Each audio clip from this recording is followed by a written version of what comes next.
बोले, चलिए कहानी शुरू करते हैं। बहुत समय पहले की बात है। किसी राज्य में एक राजा रहा करता था। वह राजा बहुत ही धर्मात्मा राजा था। उसकी राज्य की चर्चाएं बहुत दूर दूर तक फैली हुई थी। उस राजा का एक पुत्र था जिसकी उम्र कुछ ज्यादा नहीं थी, 12 या 13 वर्ष होगी। वह राजकुमार बड़ा ही सुंदर था। राजा उसकी शादी कर देता है। जब राजा ने उसकी शादी की तो राजकुमार मात्र 14 वर्ष का था, तभी उसकी शादी कर दी। राजा भी अब बूढ़ा हो चुका था। एक दिन राजा ने सोचा कि अपने राजकुमार को अब राजा बना देते हैं, क्योंकि उस राजा ने कई शादियां की थी और पहले के राजाओं में यही नियम था कि राजा जितनी चाहे उतनी शादी कर सकता था।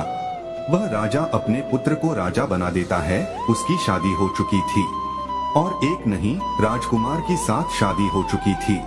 राजकुमार की भी 7 रानियां आई हुई थी। वह राजकुमार जो कि राजा बना था, अपना पढ़ाई लिखाई फिर भी कर रहा था। वह रोज विद्यालय पढ़ने के लिए जाया करता था।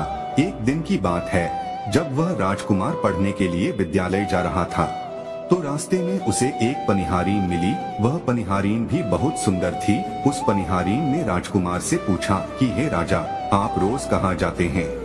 वह राजकुमार कहता है कि मैं रोज पढ़ने के लिए, विद्या ग्रहण करने के लिए अपने गुरु के पास जाता हूँ। पनिहारीन कहती है, ये तो अच्छी बात है, लेकिन ये बताइए, आपने त्रिया चरित्र पढ़ा है? राजकुमार कहता है कि नहीं। पनिहारीन कहती है कि आप त्रिया चरित्र अवश्य पढ़ो। राजकुमार कहता है कि ये त्रिया चरित्र क्या होता है? पनिहारीन ने कहा कि आप ये बात अपने गुरु से जाकर पूछना और त्रिया चरित्र अवश्य पढ़ना। राजकुमार कहता है कि मैं आज ही जाऊंगा और अपने गुरु से जाकर पूछूंगा कि आपने मुझे त्रिया चरित्र क्यों नहीं पढ़ाई। इतना बात कहने के बाद वह राजकुमार वहाँ से चल देता है।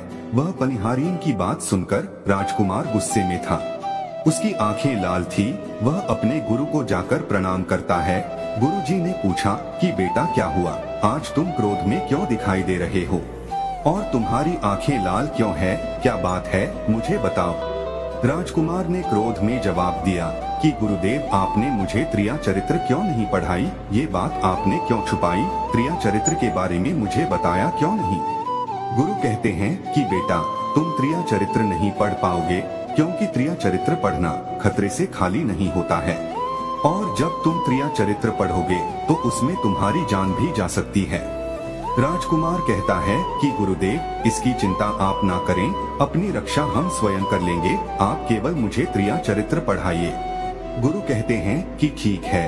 गुरु उसे त्रिया चरित्र पढ़ाने लगते हैं। त्रिया चरित्र पढ़ते पढ़ते राजकुमार के 1 साल हो गए और जब 1 वर्ष हो गया तो गुरु ने कहा कि बेटा, अब तुम्हारी पढ़ाई पूरी हो चुकी है, अब तुम घर जा सकते हो और आराम से अपने राज्य को चला सकते हो। अब तुम्हें यहाँ आने की कोई आवश्यकता नहीं है। राजकुमार कहता है, ठीक है गुरुदेव। राजकुमार जैसे ही जाने को होता है, गुरुदेव उसे रोक लेते हैं और कहते हैं, बेटा, मैं